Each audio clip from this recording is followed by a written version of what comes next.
Hi everyone, I'm Joanna Penn from thecreativepenn.com and today I'm here with Orna Ross. Hi Orna. Hi, Joanna, and hello, everyone, on Joanna's podcast. Delighted to be here. Yes, it's great to have you back. Just a little introduction. Orna is a best-selling novelist, poet, and author of creative non-fiction. She's the founder of the Alliance of Independent Authors and has been voted one of the top 100 most influential people in publishing by the Bookseller. And today we're talking about her new book, How Authors Sell Publishing Rights, which is co-written with Helen Sedwick, who has also been on the show and is absolutely fantastic. So, Orna, we're not going to talk too much about you today because, we've had you on the show talking about your stuff. We're going to talk about this book. So let's start with the definition. What are publishing rights anyway? Publishing rights are essentially the permission you grant to other people to produce some kind of format of your work. So they are protected by copyright. If copyright law didn't exist, we wouldn't have publishing rights to sell. And a lot of work went into securing copyright as a right for authors. And as a result, we can turn our work into audiobooks, maybe have a movie made, reprint rights, even reprographic rights, people who photocopy your work are supposed to pay you a fee, so there are just loads and loads of different rights. And essentially the function of rights in publishing is to extend your readership. Why would you bother with publishing rights? To extend your readership and to add to your bottom line. They can really quite significantly add to the bottom line. And I think authors, indies, have not given enough thought to rights, which is one of the reasons why Helen and I wanted to write this book. Taking a publishing rights perspective on your work is, I think, the sort of missing link for the indie author. And it's really important. Trade publishing trades in rights because it's a valuable commodity, and very often in trade publishing the assessment as to whether to take on a book or not, the rights department will be very key in that, and particularly for certain kinds of books which lend themselves to rights more than others. But very often the rights department will be called and asked what would the rights plan be, and that will affect how much of an advance and investment a publisher is willing to put into a book. So I suppose we started off very much from the point of view, well, if it's valuable to trade publishing, it's valuable to indie publishers and to indie authors, but how we might go about the business of selling them might be different. So, that's a long answer. Yeah, so there's so many questions I want to delve down deeper into because, people listening and going, oh, there's a lot there to talk about.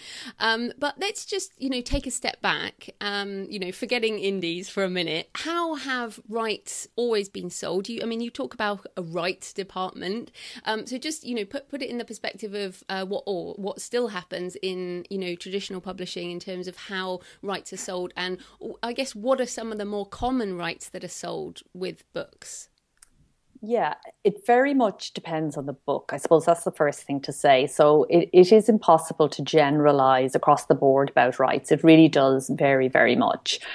But the sorts of rights that a publisher will be looking at will be primarily, first of all, print rights in other territories. So traditionally, and this is changing, there are two kind of challenges in the writing of this book and in discussing publishing rights. One is that it is quite a complex area, and the second is that it is changing as we speak, and self-publishing is changing it quite considerably.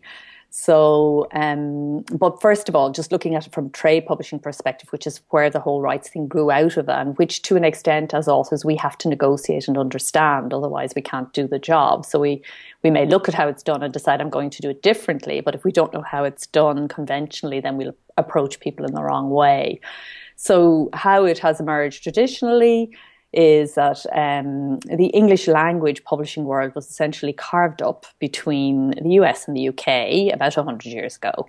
And they sort of, divvied it out, a bit colonial, divvied it out between them and said, okay, we'll go into certain territories. So UK traditionally has a very well-established Commonwealth publishing arena. So it goes into very easily Canada and Australia and various other Commonwealth or ex-Commonwealth countries, and then the US is South America and various other territories where it tends to be more commonly available. So you get a sort of a gentleman's agreement whereby I won't go into your territory if you don't come into mine. And so in Europe, you occasionally had a sort of a US version and a UK version coming into Germany, say, unless these things were kind of negotiated out. So the rights department's job will be to ensure that they secure the rights for particular territories and then go on to sell the rights. And contracts are designed really to take all the rights from you. Not that they think they're going to necessarily use them, but they want to be able to if they can, if an opportunity ever arises in the life of the contract. So they approach it from that perspective. They will start with a contract that tries to hoover up as many rights as possible, and the author or author's agent should, authors far too rarely do, but and a good agent indeed can let a lot go too, depending on what's on offer and what suits them in terms of short-term gain, maybe that an author might prefer a more long-term approach. So, but we will begin with trying to hold as many rights as territories in place and so on. So that's how it kind of goes. Now along comes the internet, and all of that is just, it no longer makes a lot of sense, because if you've got online sales, then, you know, you can't say, well, this is the UK version and this is going into blah, blah, blah. So very difficult. And then at that point in time, publishers started to purchase world rights. But in the old days, if you were purchasing world rights, you really paid for world rights. Now you're lucky if you get the advance that you would have just got for your home territory and Commonwealth, say. But you're expected to give away world rights for that. So yeah, that's kind of the history. Yeah, and I mean that's you will remember when I was on a panel at the London Book Fair, and somebody, you know, an author in the audience kind of asked about selling world English rights and was kind of advised to take that, and I was like, what's going on? Because I don't think authors realise that world English means, as you say, all territories in the English language, right? And as indies, we can self-publish into world, 170 countries or something through the channels we have, like Amazon, Kobo, iBooks, without signing these different things. So for authors who are listening who have already signed some of their books with traditional publishing, what should they be looking at in those contracts to see if they can exploit any other rights for themselves? Well, if they've already sold world rights, it's very difficult to get those back, unless the contract goes into reversion. You could possibly, depending on when it was signed, argue that, when I signed World English, the internet didn't exist and I didn't have these options or whatever. But it's going to be a tricky one. So it's really, it's before you sign the contract you need to start thinking about these things. And I have a lot of authors who come and say, yay, they want to do world rights. And they think this is a wonderful thing. They assume that if a publisher is buying world rights, they're actually going to be selling into all these territories. The truth is there are only 5 publishing companies that have the wherewithal to actually get you in through their own auspices and their own imprints. And they are the big 5. Outside of that, what they're doing is selling on to other publishers. They sell on to other publishers. You get, the percentage allocated to you in the contract, which is 50% in a reasonable contract, which sounds okay, but you can get 70% yourself and control the pricing and control the marketing and just have a much more direct connection with readers by selling into those territories yourself and doing some marketing in those areas yourself. So, now that self-publishing is there, you have to be comparing those two, and you have to be saying, okay, I am willing to go with you guys if you can show me that you have a plan here, that you actually can sell more books than I can. Then it's worthwhile. It might well be worthwhile. The other thing is that if you sell the rights to a trade publisher, then very often, I'm talking now, if this is your primary contract for your English language book, your home territory and, that contract, If you do, all the rights sales will be aggregated against the advance. So you won't actually earn any rights income until your advance is earned out. So if it's a sizable advance, that you could be putting off that rights income for a long time. Whereas if you kept your other territorial rights, just sold them the English language rights or the US rights, then you can straight away start looking at other English language options, not to mention translation, and get that income more upfront. But again, if you've got a great publisher behind you and they've got a good plan, they can possibly reach places you can't. So you've got to make a decision. You know, it's a consideration. And in trade publishing, there will be a big meeting about a book, and they will talk about the balancing those options, and, you know, they will look very carefully before they decide how much to pay out on a rights income basis, and you should do the same. Yeah, and I think what's important to note here is that there are a lot of choices that an author needs to make, and I think, and this is a reflection on how indies have matured, like the space has matured. You know, people started out going, oh, you know, here's my print book, you know, from CreateSpace, and here's my ebook on Amazon, and that's kind of level one. But what you're talking about is going far beyond this. So I've talked a lot about ebook sales and global English ebook sales through these channels, self-publishing. But let's talk about print rights, because, and I'm just going to be selfish and use me. So I would love to sell print rights in countries, because, as you know, I'm not massively into print. You know, I have print versions, but that's something I would like to sell. So if people listening or me would like to sell print rights in English or other languages, how likely is that, and how would someone go about that? Well, in terms of likelihood, I think it is something that we are educating the industry to realize that they're going to have to do. So when you're starting to sell your rights, you're dealing with two types of people. One is the most forward-thinking people within the industry who totally get self-publishing and are ahead of the posse and think from a rights perspective, and, you know, are there. You don't have to convince them. That's a tiny, tiny, tiny proportion of rights buyers. In general, publishing is a very conservative industry. Some publishers don't even know self-publishing has happened yet. I kid you not. The rights buying side of it is a more it's a conservative side. So there's an education process going on. But what is happening is that people are beginning to realize that they can make money without buying up all rights. And the ideal for an author is to hold your lucrative ebook rights and then try to sell unprinted, which is what you're talking about. Traditionally, not that long ago, a print book was a hardback. There was no such thing as paperback. So the publisher, you know, when you said, I've got a publisher, you meant somebody was putting your book into hardback. The publisher then, they sold on the paperback rights to what were called paperback houses. They were separate. It's only in relatively recent term in publishing history, 30 years or so, that the same publishing house actually brought out first a hardback version and then So I see it as going back to that in a way. That ebooks are now the standard primary publication for an indie, and then they try to sell print rights. There's already a very established market for what's called reprint rights, and that will be when you reprint a different edition from the original print version. So a reprint might be a very fancy hardback, or it might be a cheaper version with, less good paper and stuff in another territory, or it could be a book club version, or, there is a very well-established historical sort of precedent for reprint rights.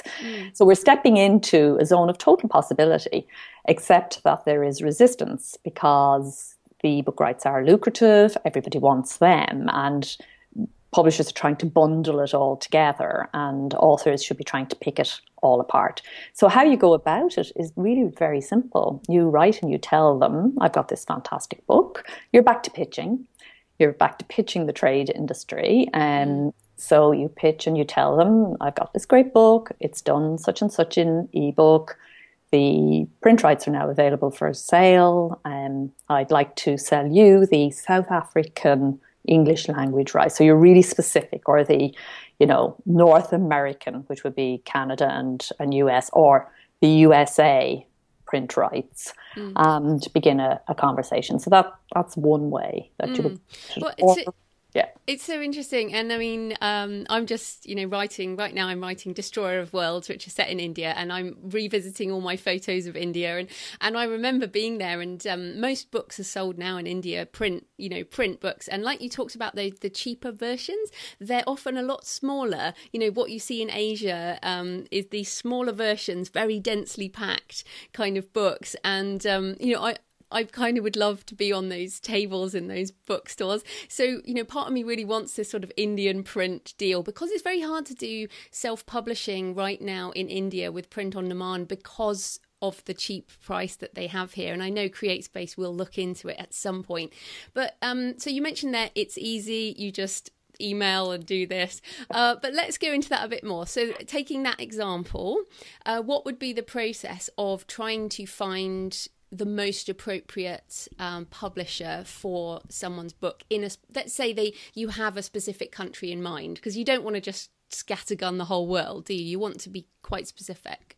Yeah, it really does make sense to look at your book first of all and think about where it fits. So the first thing you should do before you actually get to that point even is to do an assessment, first of all, of yourself, your own skills, and the book goes into this in some detail. What are the skills that are actually necessary to sell rights? Do I have them? Is this something I want to do? It's not something every author is going to want to do. And I don't think you said that I said it was easy. If I did say that, I'm taking it right back. I don't think I did. There's nothing easy about this. It's not for the faint-hearted. Selling rights is not easy, even for established authors and established publishers. It's very possible, however. And I will say that authors are willing to take deals that publishing houses and agents are not willing to take. So that's the niche where you'll kind of most likely slot into. So agents want a decent, good sized deal with a big advance, because that's the only way they get paid. They're only getting 10, 15, maybe 20% at most of the deal. So the deal has to be sizable for it to be worth their while to put the time and effort into it. But if an author can get an extra £5,000 or £10,000 or £15,000 for a book, they're really happy with that amount. Now, no agent would get out of bed for anything like that. So that's where you're kind of likely to slot in. And if you can do that in a few once you've done it in one, it does become easier to do it in others. And that's the English language. We haven't even spoken yet about translation and so on, which we'll look at in a minute. So do an inventory of yourself. The skills that you need are in the book. I'm not going to go into them now. We don't have time.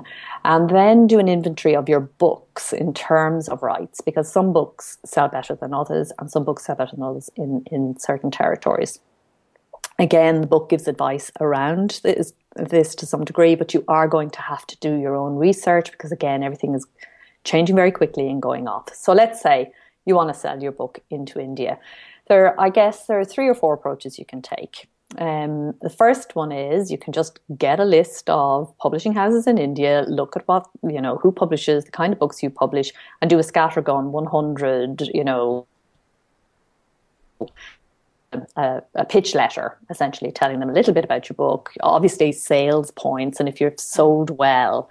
And really and truly, there's not much point in getting into right selling until you're doing well in your at the primary level, however you define that, for a couple of reasons. First of all, because why are you doing that? You need to do well. You need to know how to sell books, and you could be just getting off into rights and distracting yourself from the fact that you haven't actually managed to become a good publisher yet.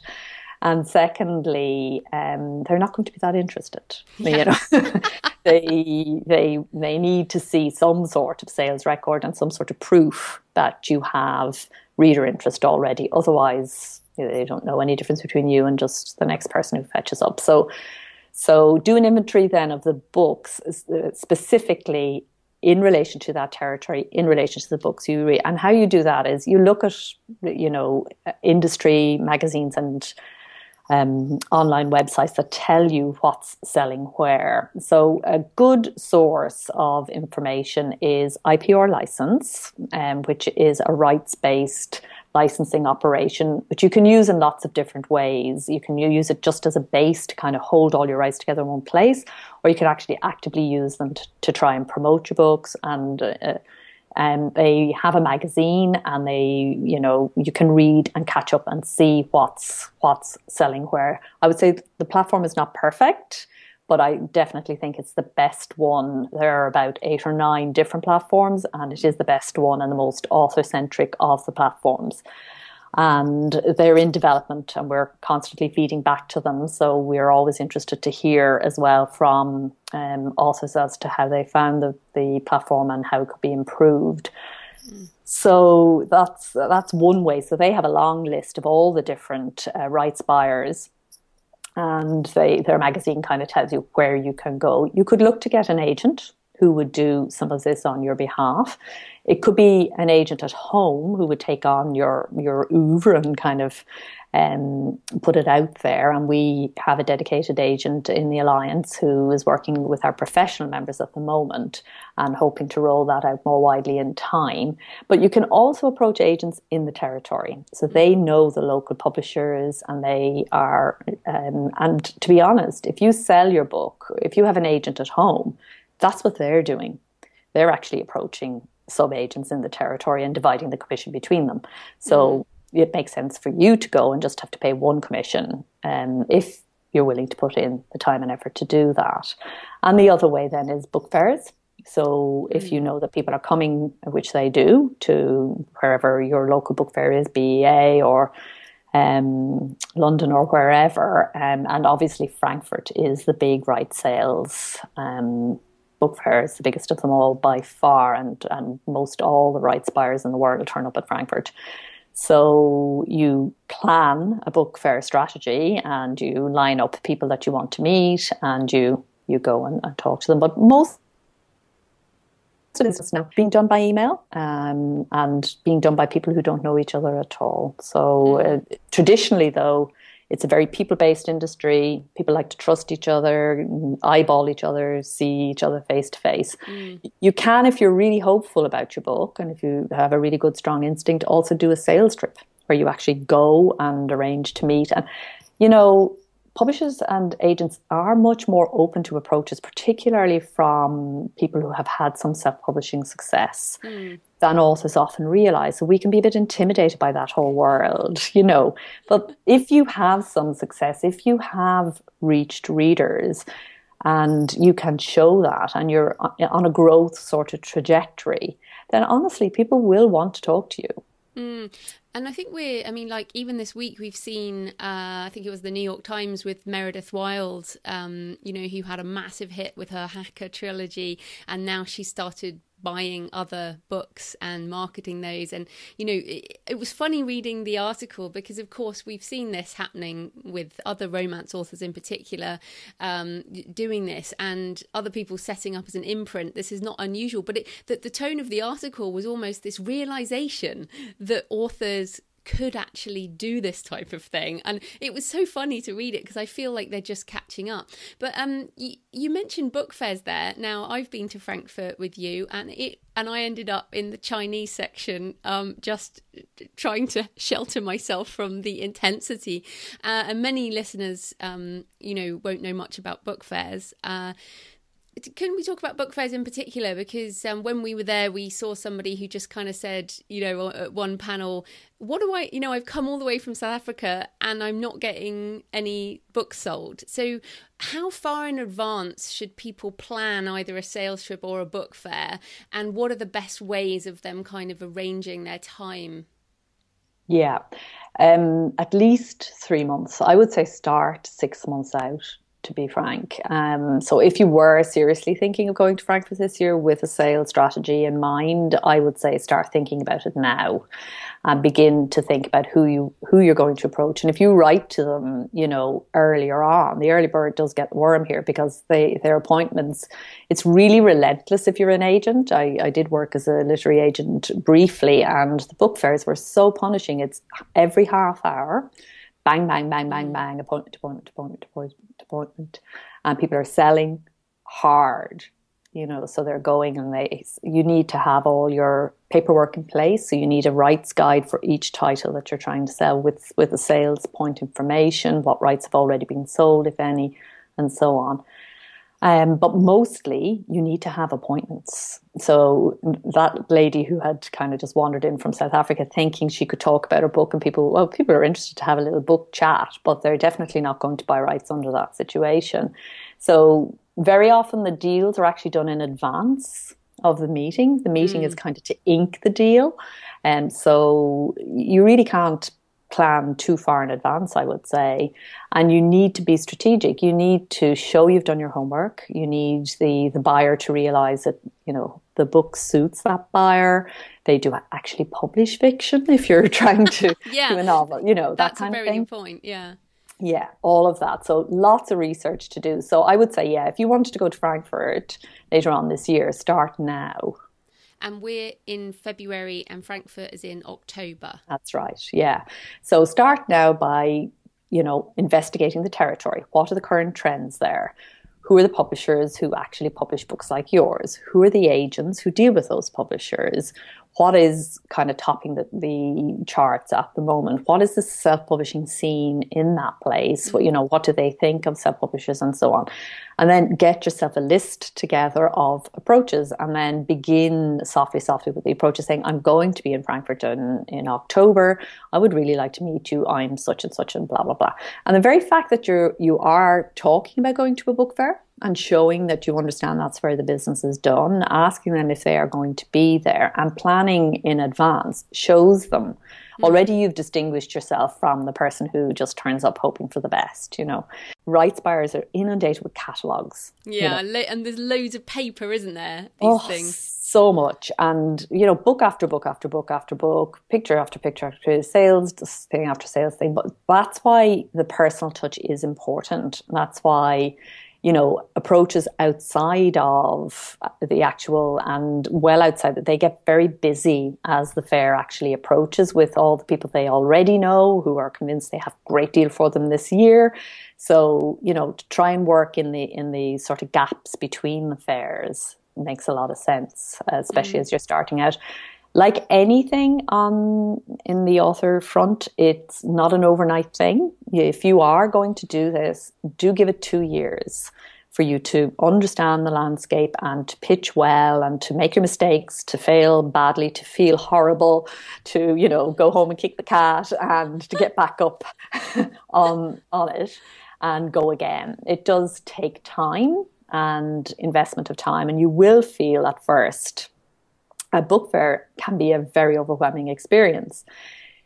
Then if you get on top of it, and I speak as somebody who, I started in the literary agency thing, I ran a writing school and we had some talented people coming through and they were getting such awful deals from publishers. That's where it all began and ended up then going to book fairs and so on. So we started from scratch in our agency. We had very little experience. And we built a rights business, and it did take 2 years, but we actually got to the point where it was. And I will say that people are open. If you've got everybody wants a book that sells. If they think the book will sell, you'll sell it. They'll take a pitch. Yeah.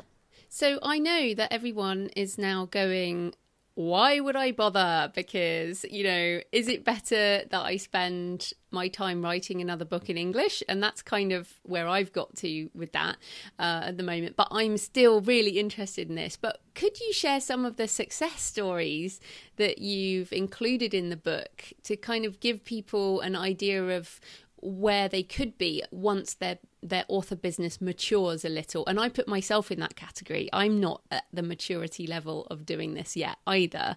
I want to be, but I'm getting there. So give us some of the success stories. Yeah, I will give you the success stories. But just before I do that, I want to stress it's largely an administrative job. So, once you've done the research, which can be quite enjoyable and interesting, actually.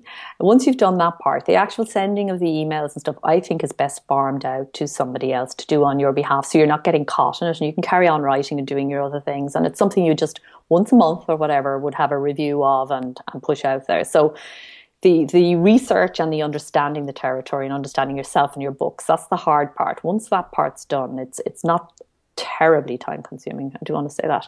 In terms of the examples, these are some of the different ways that people have done it. And there is no one way to work with rights. I mean, the ideal is they approach you. And that does happen, It happens when you hit the top of the charts, but not everyone hits the top of the charts. And it does happen further down. I would say it happens not necessarily top of the charts, but somebody who has a lot of books, a good series that sells well consistently is also of interest to agents. So Dean Wesley Smith talks about himself and his wife Catherine in the book, and they just think agents are death. They won't go near them. They don't trust them at all.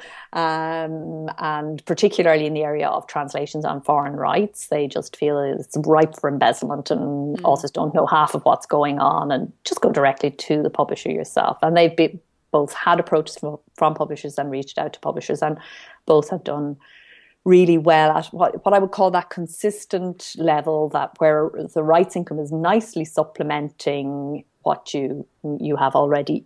They don't put a huge amount of effort into it. And so it kind of, I would say they're probably leaving money on the table, but that's absolutely fine because they're getting on with their writing and that's where they've put it in their lives. We give the example of John Petherbee, who wrote To Be or Not to Be, as in B-E-E, Buzzy Bee. Buzzy Bee, which is a kind of a mind, body, spirit book. He used foreign agents, a selection of them. So he approached agents, and his thought on the agent thing was they have an in to the market that, is just take too long for me to understand and to do. So that was his approach, and I think he, on last count, 45 or 46 different foreign rights sales.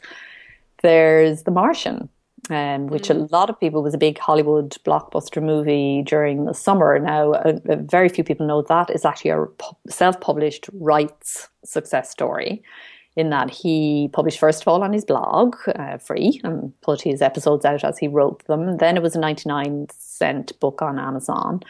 Podium, he began to rise up the charts, and Podium, which is a very good audiobook publisher, approached him, and they made a very nice audiobook which won an award, which then attracted the attention of Hollywood, and now the book has obviously got a print deal after that, and so that was that. So that went up through the audiobook route. So, I mean, there are three examples. They just give you an idea of the kind of variety of the ways in which it can happen. At Frankfurt last year, I met a young woman at Mind, Body, Spirit again. She's a hypnotherapist, and she had just taken a stand in Frankfurt, done her prep, and sold the rights to 40 different countries, translation-wise. Yeah, now on the spot.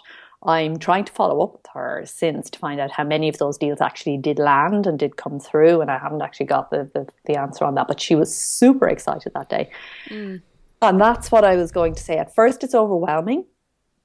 Then when you crack it, it's super exciting. It's really good fun, and you meet some very nice people. It's a side of trade publishing that's much different, much more interesting, because it's often, people from different territories speaking even different languages, and you just see a whole different side of publishing there, I think, and people, there's a real buzz if you sell. A book fair is a really good buzz if you sell, do a couple of deals. It feels nice. And I think that's exactly the point. So there will be people listening who haven't even finished a book yet, and there'll be people who are currently self-publishing their first book. And we've been through this.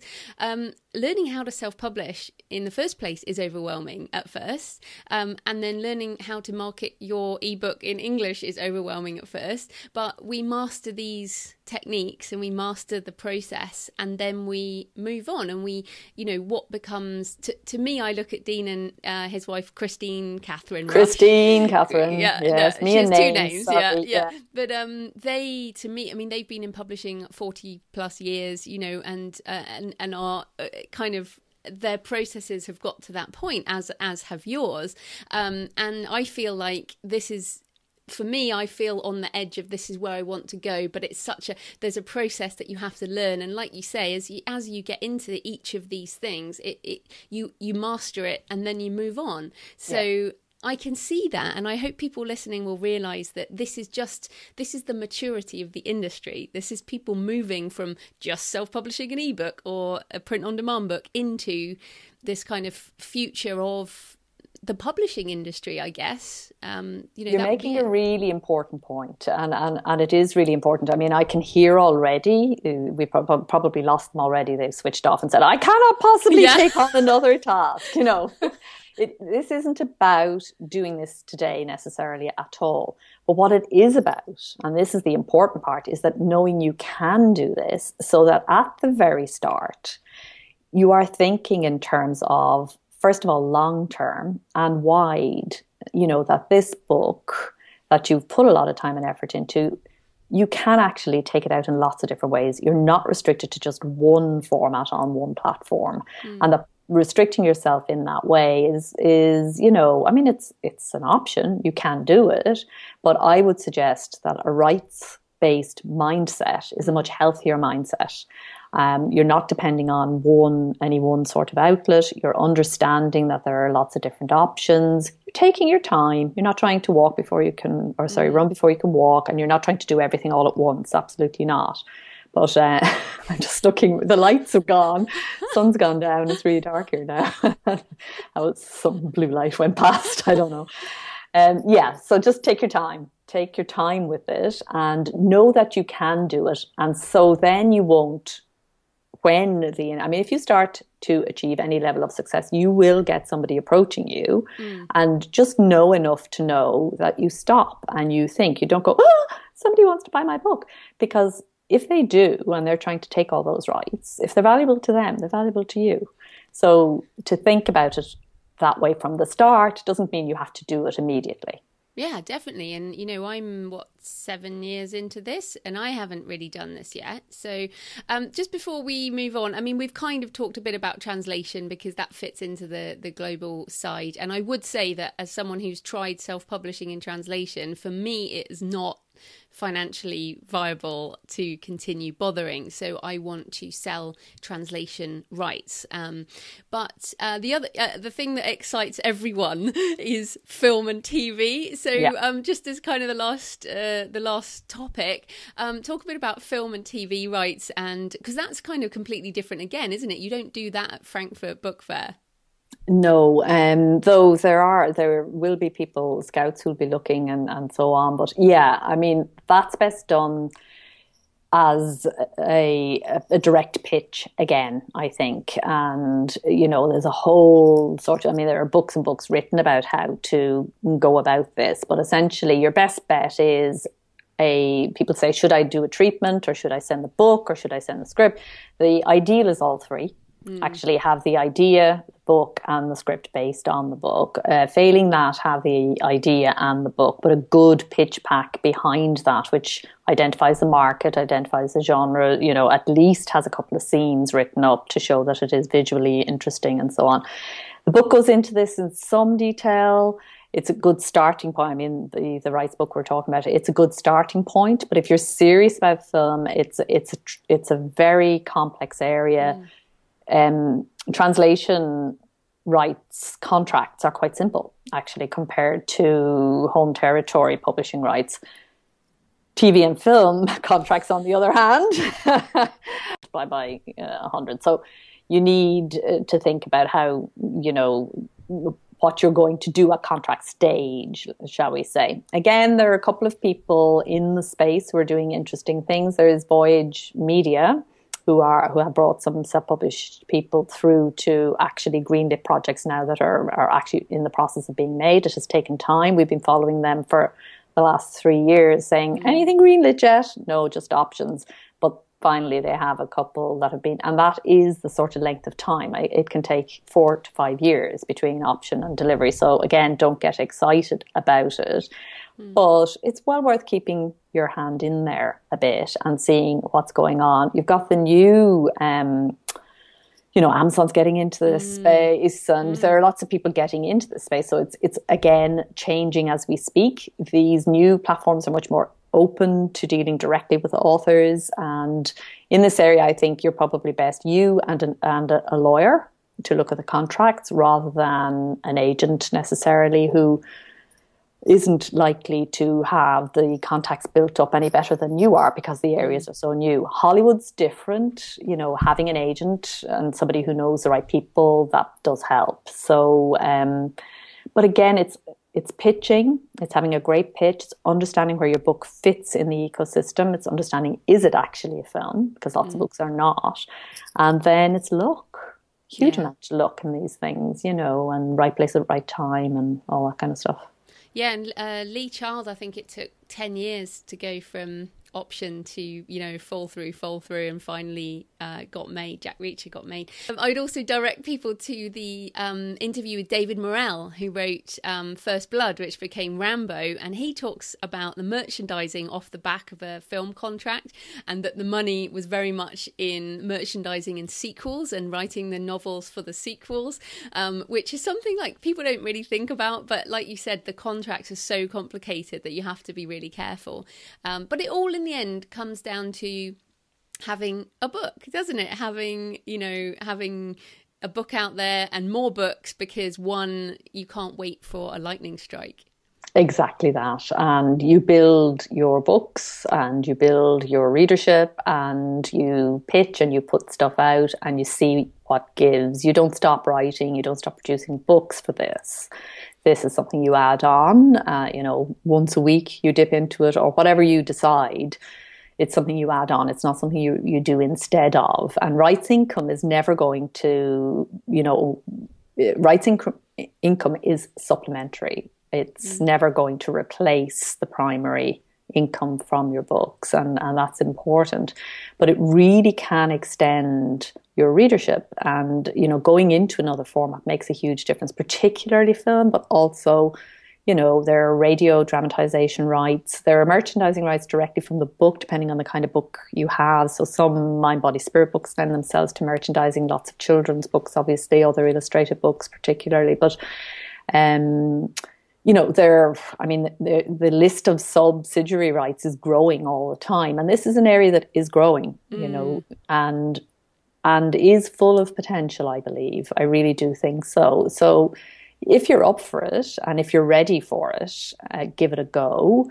If you're not ready for it yet, keep it in mind when you're talking to anybody about your book. And if you are thinking about starting here, I do think this is the only guide that I'm aware of. This is the reason we wrote it. It's the only guide I'm aware of to this territory. It's very much an introduction, very much about, locating yourself, and very much about creating that rights mindset so that you can begin to add this dimension to your business. Super exciting. So tell people where they can find the book online and also yourself. Yeah, well, I'm Orna Ross at ornaross.com. The book is for sale. The best place is the sales page on selfpublishingadvice.org. Just go to Guide Books on the Rights book. It's widely available, Amazon, Kobo, all the usual suspects, and we'll have a print version probably for launching at Frankfurt Book Fair. So it's in ebook version only for the moment, and it launches next weekend at San Francisco Writers Conference, and all the writers there will get a free copy to take away, and hopefully spread the word down there where they're close to film world and they can all start taking a rights approach to their books. I hope it will be useful to people. It's free as always, as all our guidebooks are to our members. We're really interested in feedback. I know there'll be a second edition of this pretty soon because it is such a changing area, and also we thought let's just get it out and hear more from authors about what they're doing, and I'm sure there are super exciting things happening out there that we're not yet aware of, and we want to hear from authors about what they're doing, and I know you do too. Yeah, definitely. So thanks so much for your time, Orna. That was great. Thank you, Jo. Bye.